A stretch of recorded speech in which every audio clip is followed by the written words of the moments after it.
मैं उस दिन तुम्हें पैरेलल वाला पार्ट भी सिखा गया था, सीरीज भी सिखा गया था, ज्यादा बचा नहीं है उसमें।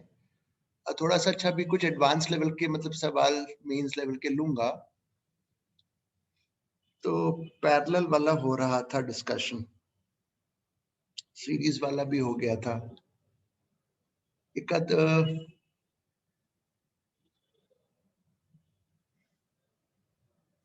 सपोज करो ये एक रॉड है,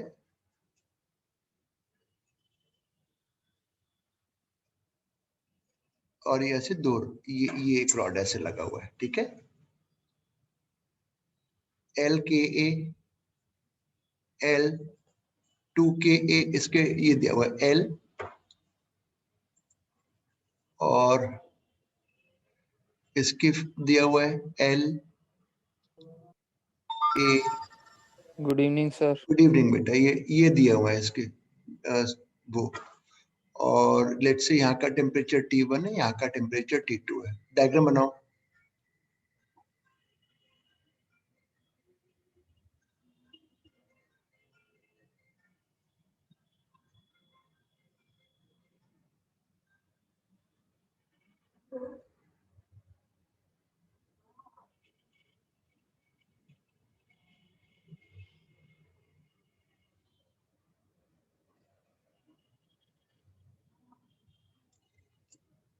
Find the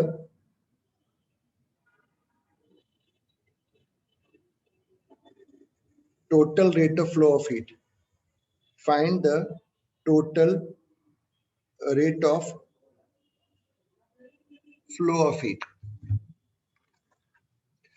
तो ये दो जो रॉड्स हैं, पहले ये बताओ, ये अगर इस रॉड को मैं R1 मान रहा हूँ रेजिस्टेंस, इसका R2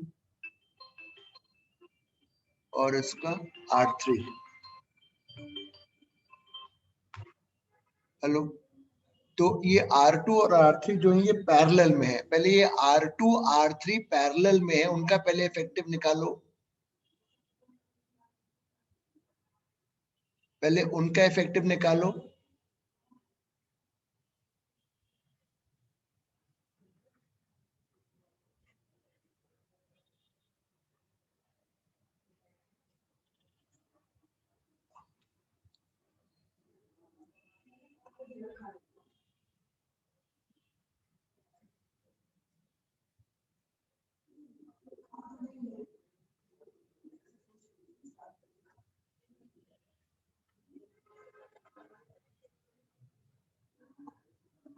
अब ये जो रॉड आया, ये जो रॉड आया, इसके साथ फिर वो सीरीज में आ गया। ये जो रॉड इनका इफेक्टिव बना वो इसके साथ सीरीज में आ गया। तो जो फाइनल इफेक्टिव रेजिस्टेंस आया सिस्टम का, वो हुआ L/Ka। तो इसका हो गया,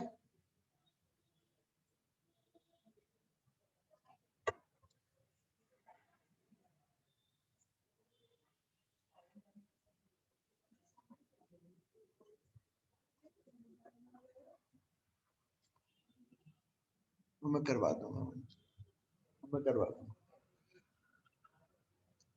आ गया, ये आ गया इसका इफेक्टिव। बस अब rate of flow of heat निकालना है। तो अभी किसका कॉल आया था आपके पास? हाँ ठीक है, डिवाइड बाय दिस, वो मैं करवा दूंगा।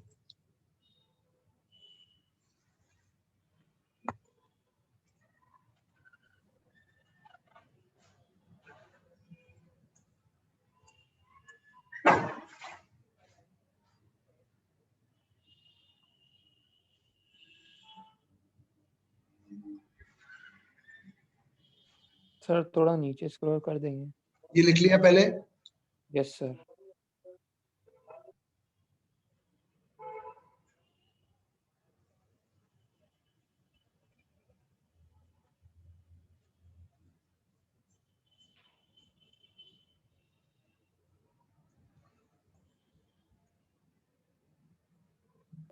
लिख लिया सर।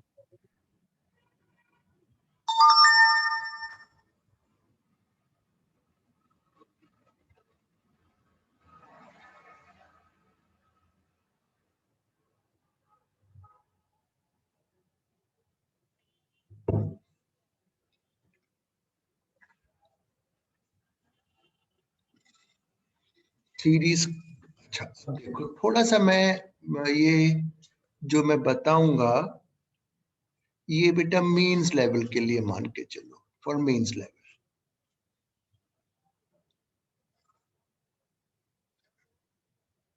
ये एक रॉड है एल ए, ये सपोज करो x बराबर 0।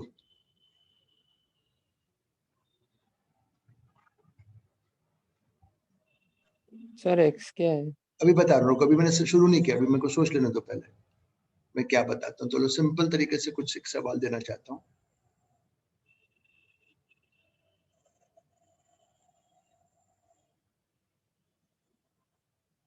पहले ये तक डायग्राम बना लो, ये यहाँ से शुरू हो रहा है, एक रॉड रखा है, पहले डायग्राम बनाओ फिर हम बात करेंगे। पहले फर्स्ट मेक द डायग्राम।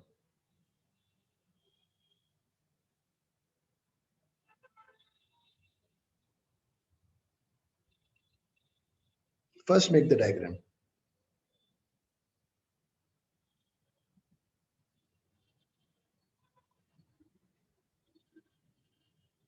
बना लिया? सर वो x क्या लिखा है? अब 0, x equal to 0, x equal to 0, x equal to 0 diagram बनाओ, फिर मैं बता रहा हूँ ना, लिखो डायग्राम बनाओ पहले, बस वो x इक्वल टू 0 लिखा है पहले, और k equal to k not x लिखा है। बना लिया सर। अब इसमें लिखो, ये लिखो, the thermal conductivity of rod, the thermal conductivity of rod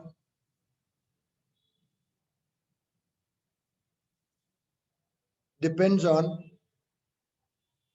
x, the thermal conductivity of rod depends on x, और ये x इक्वल टू 0 से रॉड रखी है, इसकी कंडक्टिविटी x पे डिपेंडेंट है। ये हॉट एंड है, चलो टेम्परेचर भी दिखा देते हैं, यहाँ का T1, यहाँ का T2।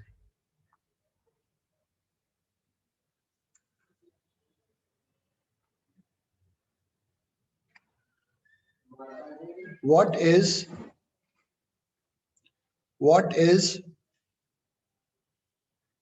the rate of flow of heat? What is the rate of flow of heat? अब सर ये क्या सवाल हो गया?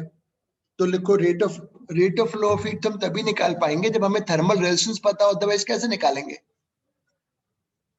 Rate of flow of heat तो ऐसे लिखा जाएगा, बट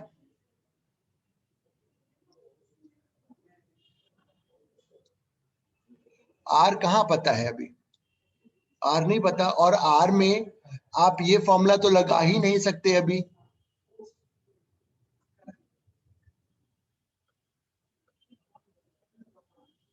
ये तो आप लगा ही नहीं सकते क्योंकि के जो है इज नॉट कांस्टेंट।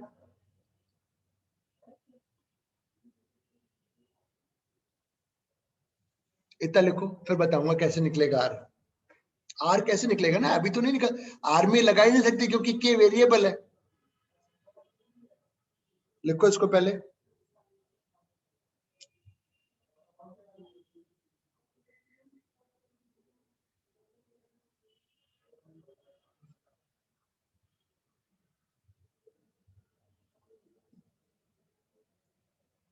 ये 12th में भी होता है ऐसा।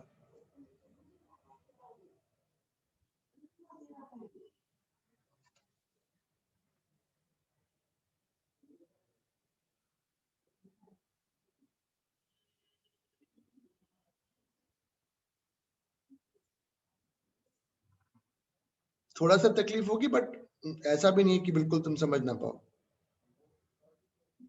लिख लिया यहां तक? आगे बताऊं? Yes sir. Yes sir. अब आप सबसे पहले एक छोटे से पार्ट का पहले रेजिस्टेंस निकालो, छोटे से पार्ट का थिकनेस इसकी dx ली जाएगी, ठीक है? छोटे से पार्ट का रेजिस्टेंस बताओ मेरे को क्या होगा? dx एरिया और k नॉट x। ये पहले लिखो, first we will find thermal resistance. First we will find thermal resistance of small part, of small section.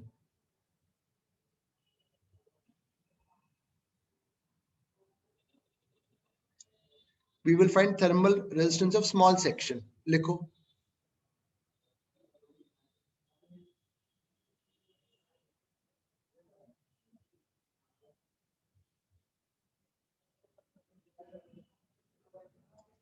अब मुझको थोड़ा सा ये बताओ, ये सेक्शन और आगे वाला सेक्शन और सारे सेक्शन सीरीज में किसमें है? मुझको बताओ, ये जो सेक्शंस माने जाएंगे, ये एक पार्ट हो गया, इसके अगला है सीरीज में. हाँ, they are in series, the sections are in series. उसका सिंपल आप इसको इंटीग्रेट कर दोगे ऐसे करके, क्योंकि आपको उसमें ऐड करना होता है ना, सीरीज में R1 plus R2 plus R3 add कर दोगे, x की वैल्यू 0 से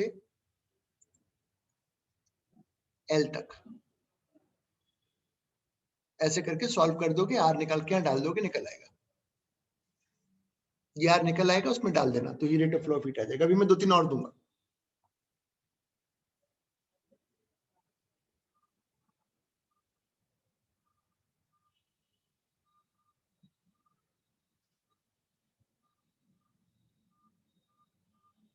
ये मेंस लेवल के लिए हो रहा है.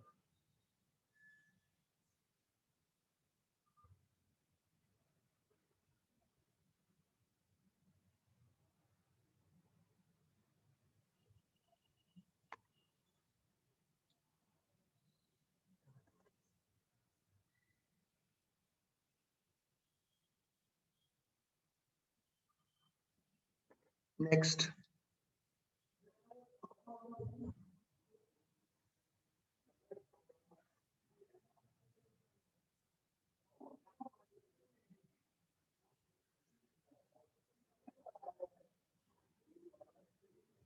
ये अंदर से अब डायग्राम बनाओ, फिर मैं बताऊंगा क्या है.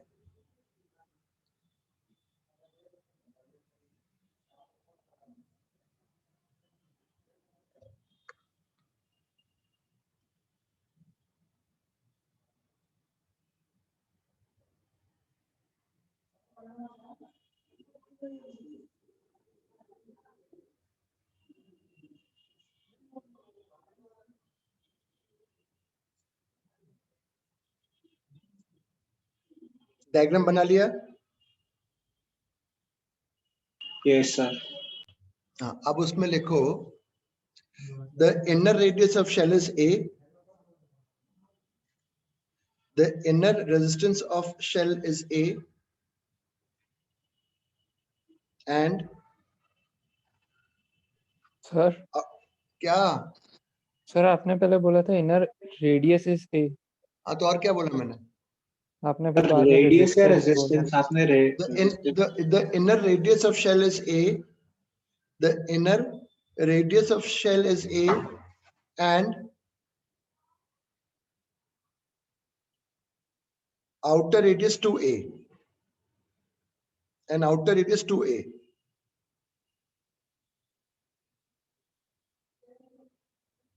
Temperature difference between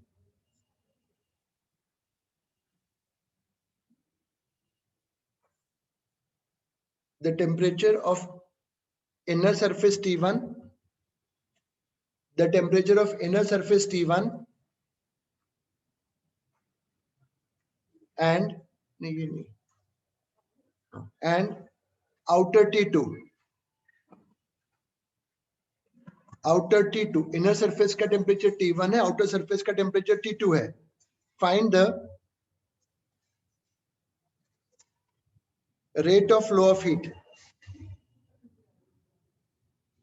find the rate of flow of heat.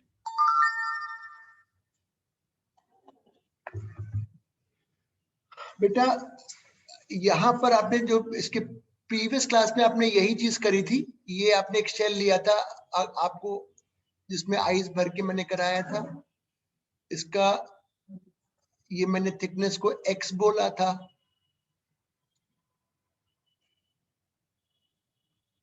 और रेडियस इसका जो था, थोड़ा बड़ा बना लो,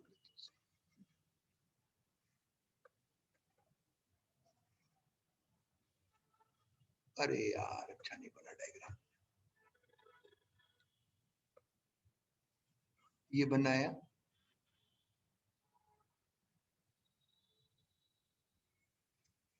ऐसे एक आपने प्रीवियस क्लास में लिया था, ये x था, रेडियस r था, और r x से बहुत ज्यादा था, और इसकी कंडक्टिविटी की थी, रेजिस्टेंस निकालना था। तो मैंने बोला था रेजिस्टेंस में जो थिकनेस है वो x है, हाँ सर, k, और ये क्योंकि इतना रेडियस इसका ये इतना थिन है कि अंदर का और बाहर का एरिया आप सेम मान सकते हो, तो आपने ये आर स्क्वायर, ये तब 2 दिन पहले परसों की क्लास में सीखा था। बट यहां पर अब प्रॉब्लम क्या आ रही है, ये इसका रेजिस्टेंस था, यहाँ पे प्रॉब्लम ये कि पूरे अंदर से लेके बाहर तक का रेडियस आप सेम नहीं मान सकते, क्योंकि उसमें थिन नहीं बोला है। तो फिर अब क्या करें, तो हम एक सबसे पहले हम एक पहले थिन शेल लेंगे, हम पहले एक थिन शेल लेंगे,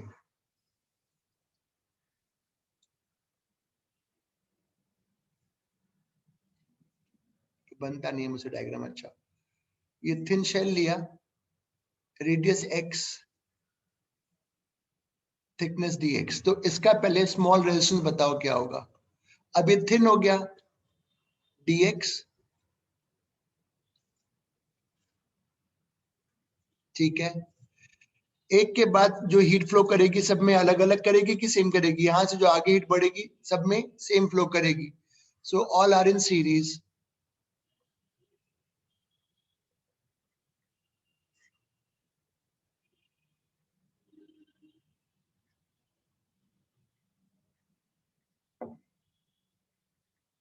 ये इंटीग्रेशन हो गया, लिमिट्स हो गई a से 2a, ये इसको सॉल्व करेंगे तो उसका थर्मल रेजिस्टेंस आ जाएगा। तो पहले आप डायग्राम बनाओ, डायग्राम आपने बना लिया, अब इसमें लिखो, इसमें लिखो इसमें लिखो पहले राइट, पहले बेटा राइट, उसमें लिखो if it was a thin shell, if it was a thin shell of thickness x,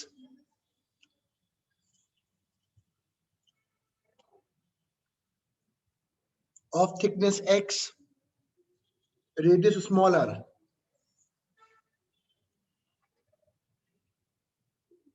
और ये लिखो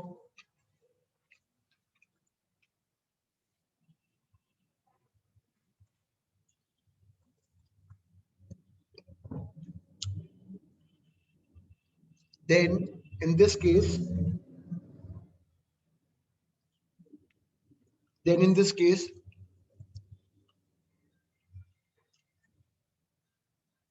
the surface area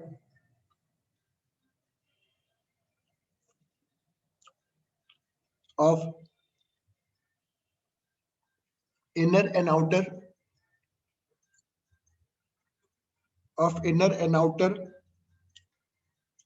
can be, sir हाँ बोलो, sir then in this case के बाद क्या था?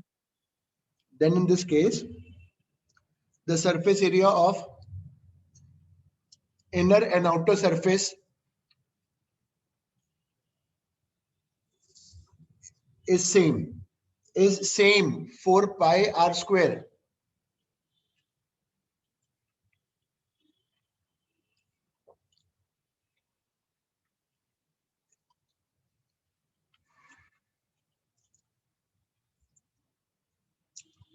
the thermal resistance would be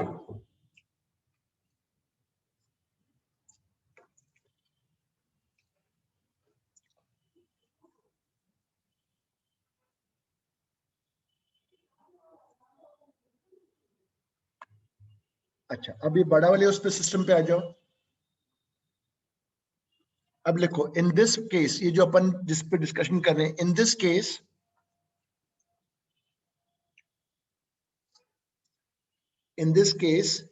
the shell is not thin,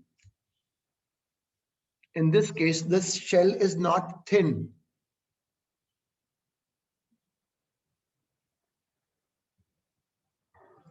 so we will have to take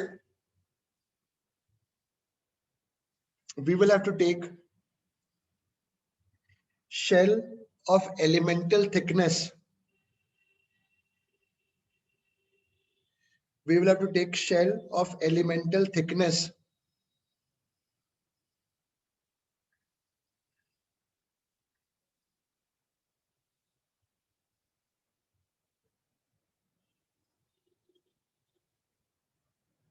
shell of elemental thickness.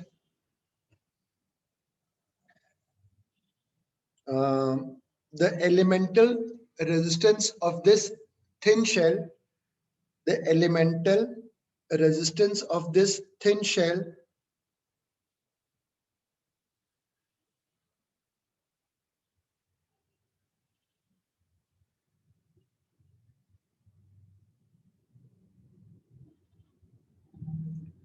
the elemental resistance of this thin shell, ये लिखो dr,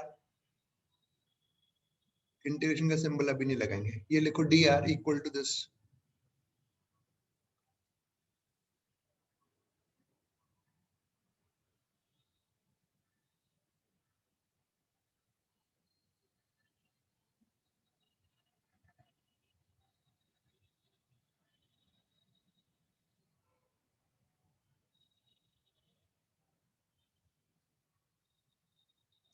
अब लिखो all the thin shells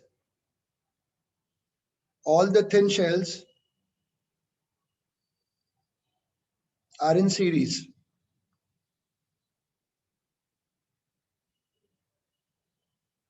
All the thin shells are in series.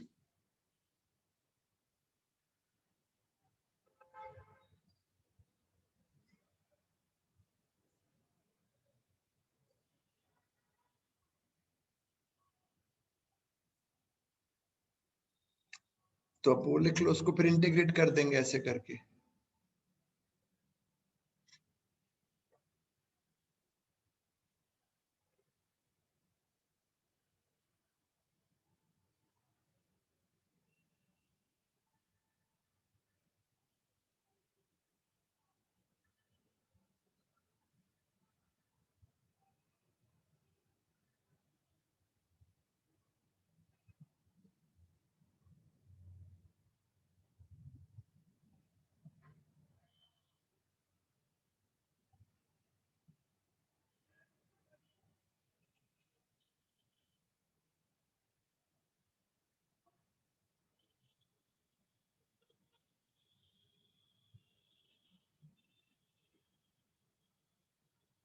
लिख लिया, बना लिया? Yes, Yes, sir. sir.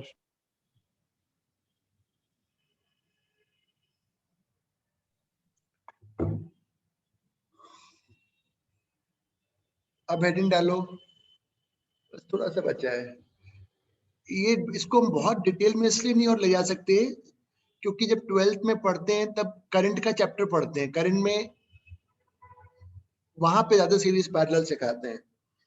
अब heading डालो, आइस फॉर्मेशन इन अ लेक. आइस फॉर्मेशन इन अ लेक.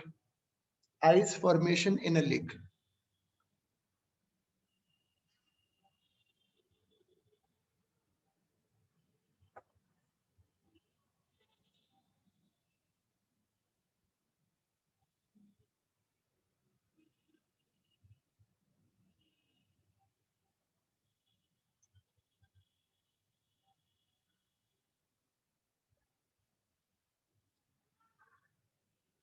आप सुन देखते हो ठंड में जब बहुत ठंड हो जाती है तो कश्मीर में जो लेक है, डल लेक, वो जमने लग जाती है, बर्फ बन जाती है उसके ऊपर.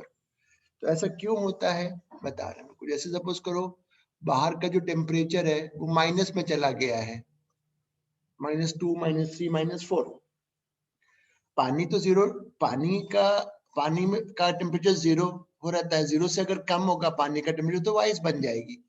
तो देखो क्या होगा, सपोज करो लेक का ऊपर का सरफेस, और मैं ये बोलना चाहता हूं कि x थिकनेस की आइस बन चुकी है, ये बन चुकी है, और यहाँ पे पानी है.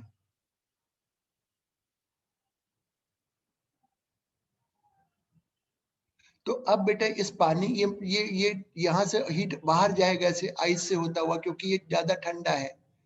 तो कितना हीट फ्लो करेगा पर यूनिट टाइम अगर अपन देखें तो कि ये एरिया ले लिया,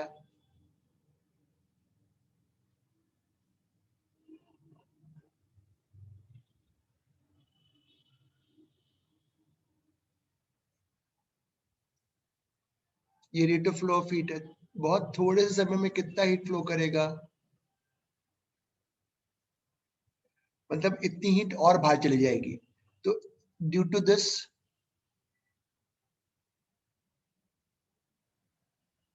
small amount of ice will form, क्योंकि थोड़ी सी हीट जीरो से गई तो थोड़ी सी आइस और बन जाएगी, हाँ बिल्कुल बन जाएगी। तो लेट्स से dx थिकनेस की आइस और बन गई।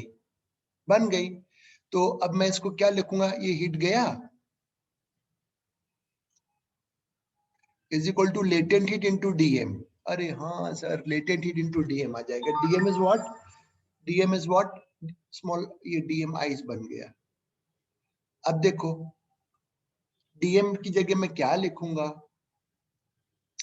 ये जो है ये आइस बना,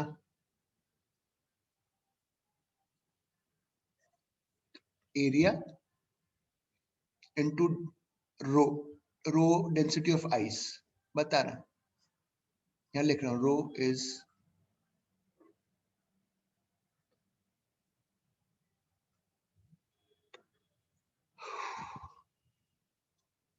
ठीक है। अब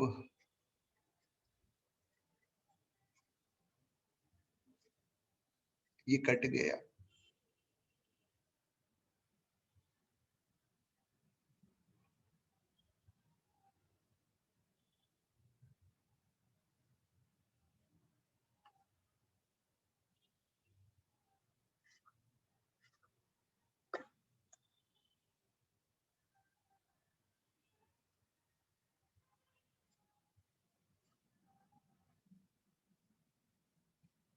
जीरो से अगर बढ़ा x तो फॉर्मूला बन गया,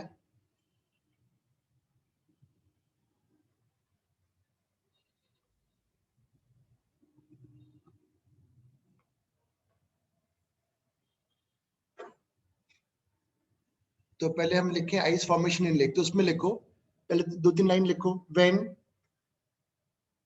temperature when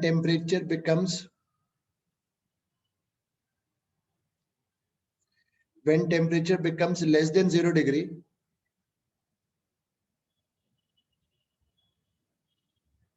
when temperature becomes less than 0 degree, then heat will flow from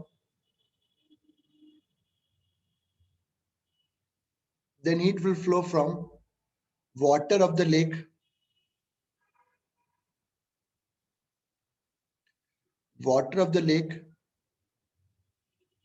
outside,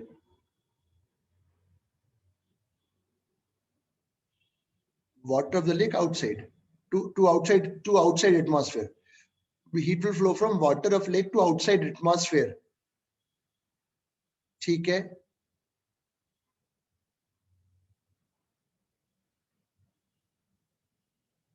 due to this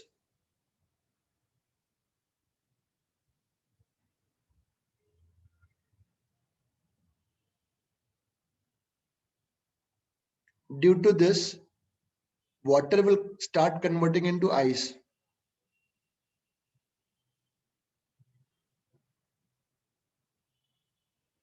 Water will start converting into ice.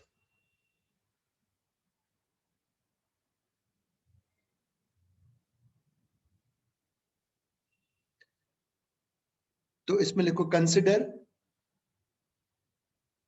outside temperature minus capital T degree Celsius. Consider outside temperature minus T capital में degree Celsius.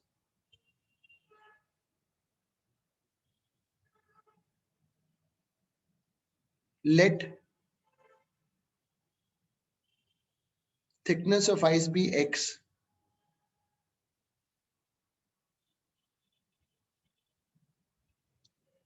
Late thickness of ice be x, अभी पूरा लिख लो।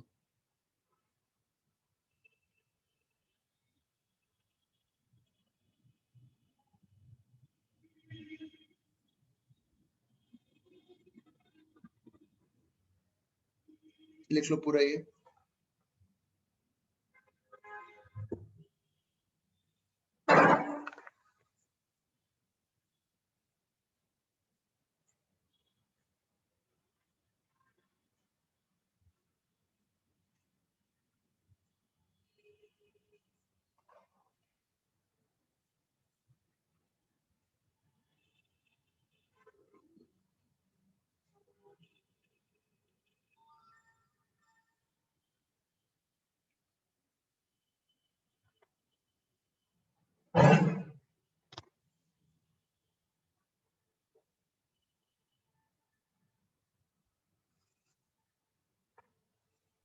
Sir हाँ sir एक doubt था। पूछो। Sir जैसे कि ठंडा पानी है, तो अगर हम उसमें, जैसे स्विमिंग पूल है तो उसमें ठंडा पानी है, तो हम अगर उसमें जाते हैं तो पहले तो बहुत ठंडा लगता है, लेकिन अगर थोड़ी देर तक उसमें रहते हैं तो फिर हाँ, वो इतना ठंडा नहीं लगता जितना पहले क्योंकि आपका लगता है। टेम्परेचर बॉडी का ठंडा हो जाता है ना बेटा, ओके सर। क्योंकि आपका टेम्परेचर ठंडा हो जाता है। समझ गए बात ओके। को? For yes example, sir. अगर आपका आइस का 0 डिग्री, अगर आप तुम्हारी तुम्हारी उंगलियों का टेम्परेचर भी 0 होगा तो दोनों सेम ही लगेंगे ना। Yes sir.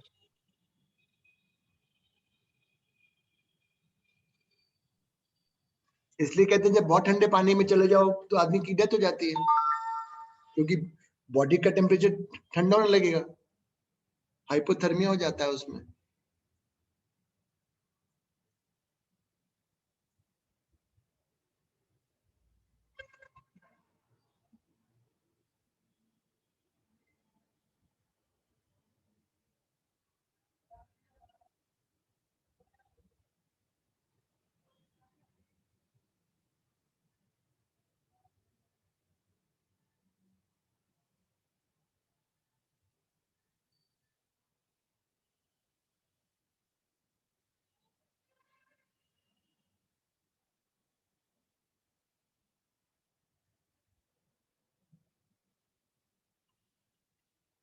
सर थोड़ा सा नीचे स्क्रॉल कर देंगे। हाँ बेटा।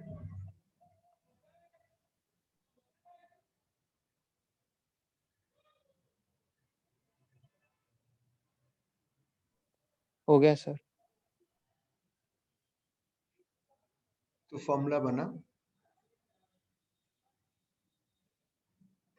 T is time, X is thickness। Question लिखो।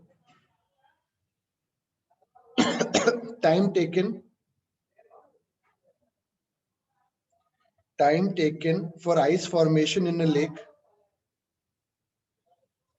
time taken for ice formation in a lake, time taken for ice formation in a lake is T, is T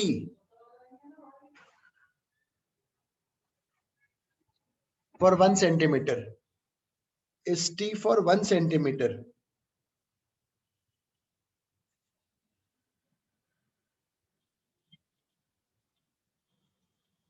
How much time will it take?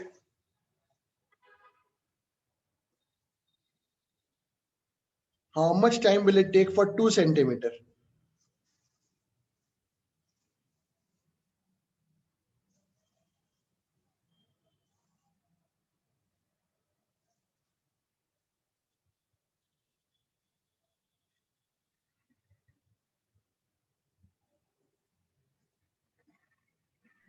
Sir how much time के बाद क्या How था? much time will it take for 2 centimeter of ice formation?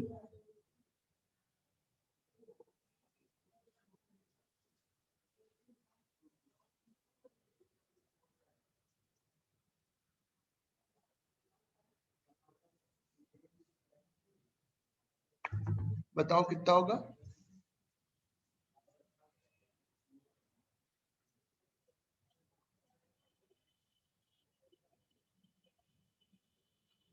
Forty. मतलब अगर 1 centimetre बनने में T लगता है तो 2 सेंटीमीटर बनने में 4 गुना टाइम लगेगा।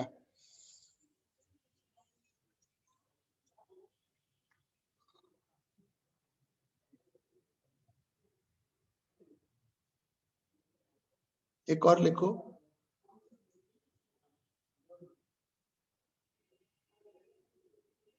Time taken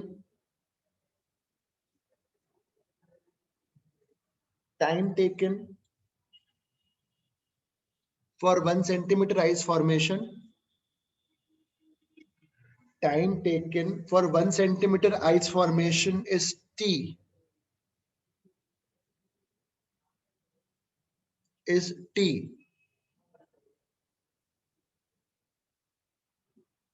How much time will it take? How much time will it take for extra 1 centimeter of ice formation?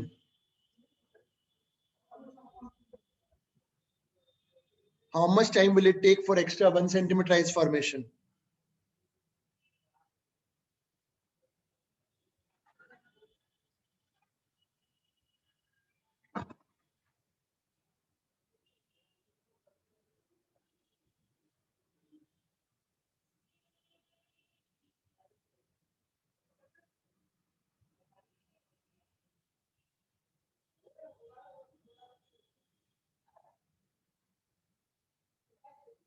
हाँ बोलो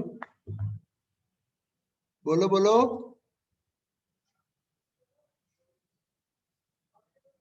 1 सेंटीमीटर बनने के लिए टी लगा,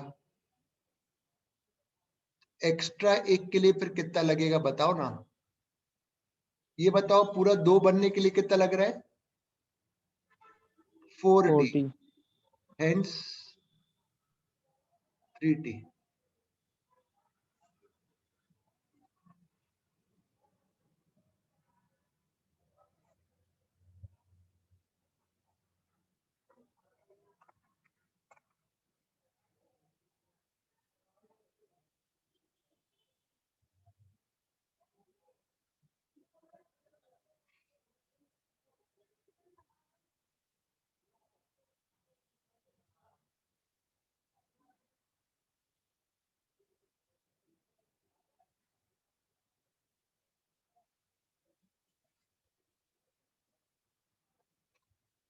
जो कुकिंग यूटेंसिल्स होते हैं,